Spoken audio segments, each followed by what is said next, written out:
नमस्कार विद्यार्थी मित्रो, आमचे YouTube channel science and education corridor यामध्ये आपले सर्वांचे स्वागत. परिसर अभ्यास जो की आपला महा टी पेपर 1चा महत्त्वपूर्ण घटक आहे, त्यामधील भूगोल व इतिहासाचे आपण महत्त्वपूर्ण प्रश्न पाहणार आहोत. तत्पूर्वी आपण जर आमच्या चॅनलवरती अजूनही नवीन असाल तर कृपया चॅनलला सबस्क्राईब करा. तसेच व्हिडिओ आवडल्यास नक्कीच मित्रपरिवारामध्ये शेअर करा, जेणेकरून आपली जी परीक्षा जवळ येत आहे त्या संदर्भातले जे महत्त्वपूर्ण प्रश्न आहेत ते आपल्याला उपयोगी पडतील. ऑपरेशन पोलो ही डॅश डॅश संस्थांविरुद्ध स्वतंत्र भारत सरकारची लढाईची योजना होती. तर करेक्ट उत्तर आहे हैदराबाद संस्थांविरुद्ध. त्यानंतर दुसरा प्रश्न, सिंधू संस्कृतीमधील हत्यारे हे प्रामुख्याने कशाची बनलेली असत? 1 दगड, 2 चांदी, 3 तांबे, 4 सोने. तर ऑप्शन 3 तांबे करेक्ट उत्तर होय. पुढचा प्रश्न, कोणत्या इतिहासकालीन संस्कृतीचे भव्य स्नानगृहाचे अवशेष सापडले आहेत?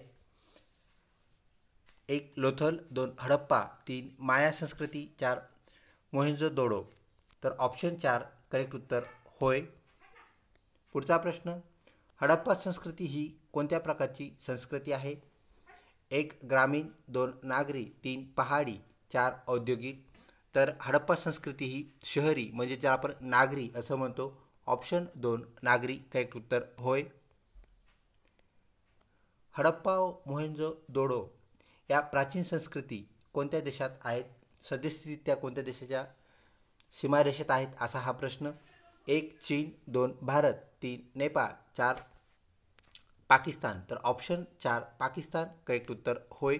सद्यस्थितीत त्या पाकिस्तान या सीमेअंतर्गत आपल्याला पाहायला मिळतात. त्यानंतर पुढचा प्रश्न, सिंधू संस्कृतीमधील लोक कोणत्या धातूचा वापर करत नसावेत असा अनुमान काढता येतो?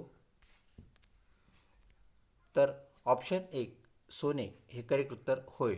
तर इतर ज्या बाबी आत्तापर्यंत आपल्याला पुरावे मिळालेले आहेत, तर आपल्याला चांदी, तांबे व लोखंड याचा वापर केलेला पाहायला मिळाला. तर सिंधू संस्कृतीमध्ये जे पुरावे आपल्याला मिळालेत आत्तापर्यंत त्यामध्ये सोन्याचा वापर केला नाही असा अनुमान इतिहासतज्ज्ञांनी काढलेला आहे. पुढचा प्रश्न, वैदिक कालखंडानुसार संगीताचा वेद असे कोणत्या वेदास म्हणतात? तर ऑप्शन 2 सामवेद हे करेक्ट उत्तर होय. पुढचा प्रश्न, श्रवणबेळगोळ या ठिकाणी कोणत्या राजाचा मृत्यू झाला? 1 चंद्रगुप्त, 2 बिंदुसार, 3 अशोक सम्राट, 4 यापैकी नाही. तर ऑप्शन 1 चंद्रगुप्त करेक्ट उत्तर होय.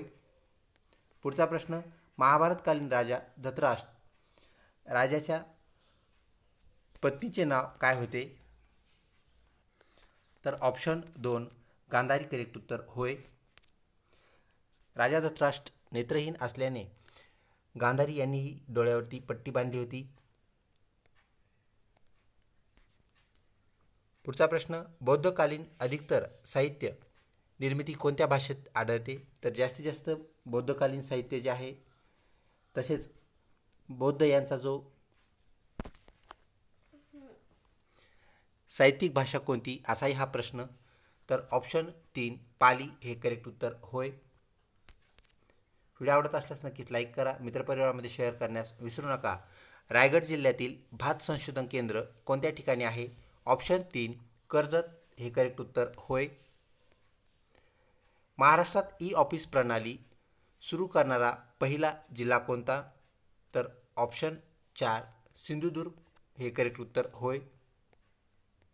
पुढचा प्रश्न, वारकरी संप्रदायाने कोणास संत म्हणून स्वीकारले आहे? तर ऑप्शन 2 शेख महम्मद करेक्ट उत्तर होय, जे की बीड जिल्ह्यातील आहेत. भारताच्या कोणत्या राज्यात कोळी समाजाची वस्ती सर्वाधिक आहे? म्हणजे जास्तीत जास्त कोळी कोणत्या राज्यात राहतात, कोळी समाज कोणत्या राज्यात राहतो असा हा प्रश्न. तर ऑप्शन 4 महाराष्ट्र.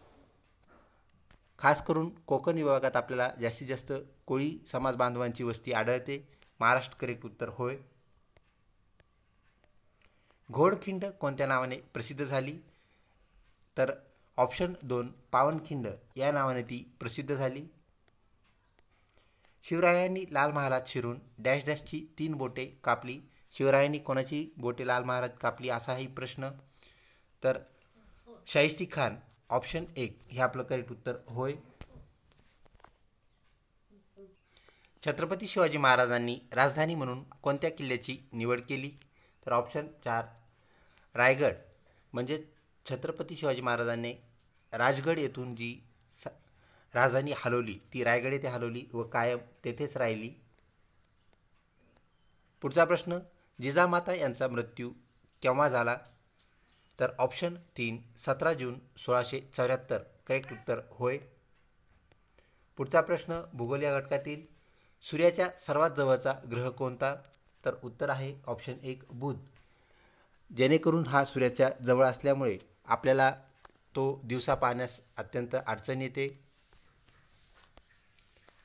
जागतिक पर्यावरण दिन कोणत्या दिवशी साजरा करतात? तर 5 जून करेक्ट उत्तर होय. व्हिडिओ आवडत असल्यास नक्कीच लाईक करा. भारतात क्षेत्रफळाच्या दृष्टीने महाराष्ट्र राज्याचा कितवा क्रमांक लागतो? तर ऑप्शन 4 तिसरा क्रमांक लागतो. क्षेत्रफळाच्या दृष्टीने सर्वात विस्तीर्ण राज्य म्हणजेच राजस्थान व क्षेत्रफळाच्या दृष्टीने सर्वात लहान राज्य जे आहे भारतामध्ये ते म्हणजेच गोवा. ह्याही बाबी या अनुषंगाने लक्षात ठेवाव्यात.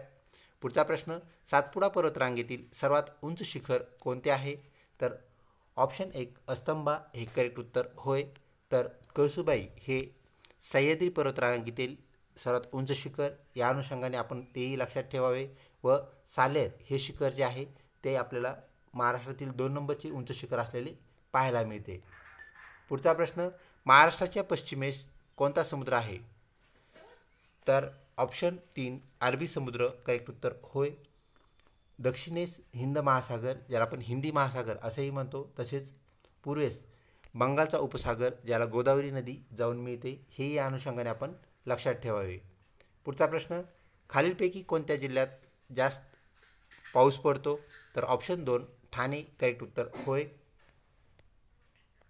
पावसाच्या पाण्यावर अवलंबून असणाऱ्या शेतीस काय म्हणतात? तर ऑप्शन 4 जिरायती शेती म्हणजेच पावसाच्या भरोश्यावर केली जाणारी शेती असंही आपण त्याला म्हणतो. तर बागायती शेती म्हणजेच ज्यांच्याकडे पाण्याची अवेलेबिलिटी असते, पाणी असते, त्याला आपण बागायती शेती म्हणतो. व अर्धबागायती शेती म्हणजेच काही प्रमाणात पाणी उपलब्ध आहे तर उन्हाळ्यात व हिवाळ्याच्या शेवटला पाणी उपलब्ध नसेल तर त्याला आपण निमबागायती शेती म्हणतो. महाराष्ट्र राज्याची निर्मिती केव्हा झाली? तर ऑप्शन 3 1 मे 1960 रोजी महाराष्ट्र राज्याची निर्मिती झाली. 17 सप्टेंबर 1948ला मराठवाडा हा जो विभाग आहे तो आपल्या महाराष्ट्रामध्ये विलीन झाला, तर त्याला आपण मराठवाडा मुक्तीसंग्राम दिन असंही म्हणतो. 15 ऑगस्ट 1947 भारताचा स्वातंत्र्य दिन आपल्या परिचयाचा होय.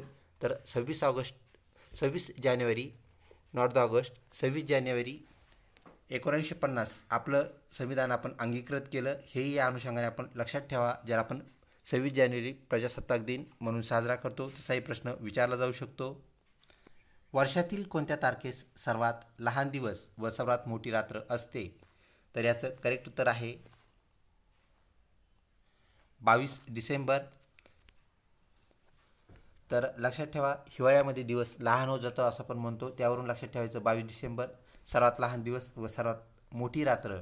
तर 21 जून जो आहे याच्या विरुद्ध आहे सर्वात मोठा दिवस व सर्वात लहान रात्र, हेही या अनुषंगाने आपण लक्षात ठेवावे. पुढचा प्रश्न, पृथ्वी सूर्यापासून किती स्थानावर आहे? तर पृथ्वी सूर्यापासून 3ऱ्या स्थानावर आहे.